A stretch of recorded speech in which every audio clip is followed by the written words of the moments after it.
O remate da mañá complicouse no Grove. Neste portal da rúa Castelao, presuntamente un home tentou matar a súa exparella a tiros. Os veciños e coñecidos de ambos os dous non daban crédito do que estaba acontecendo. Gente muy conocida en este pueblo que participa de muchas actividades sociales en este pueblo, por lo tanto una pareja totalmente integrada.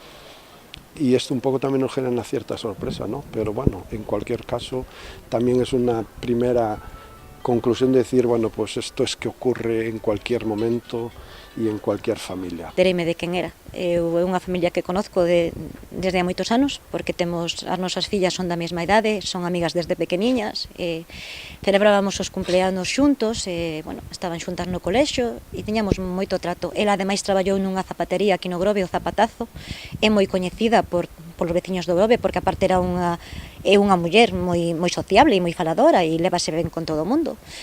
E bueno, e el, pois para min tamén, porque eu con el tamén tiña unha relación moi cordial, non tanto como con ela.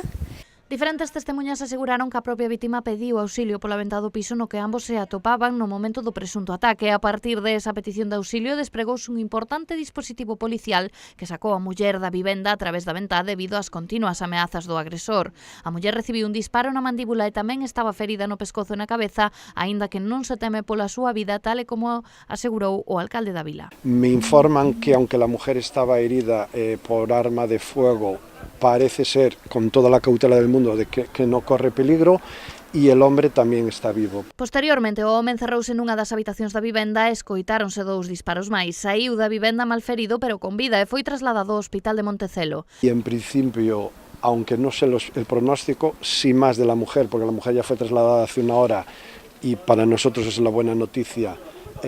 Parece que su vida no corre peligro. En cuanto al hombre, bueno, pues en principio un pronóstico reservado, pero no tengo más información al respecto. Sabemos que está herido, sabemos que él parece ser, insisto, con toda la cautela fue el autor de los 3 disparos y ahora vamos a esperar un poquito en que deviene toda esta información. Ambos son naturais de Ourense a pesar de que dende hai anos vivían no Grove, pero tan só a muller residía na actualidade na Vila Meca porque o presunto agresor vivía dende hai un tempo na cidade de orixe. Sinalar que o varón ten antecedentes por violencia de xénero xa que a muller o denunciou o pasado mes de agosto e dende ese momento el ten unha orde de afastamento.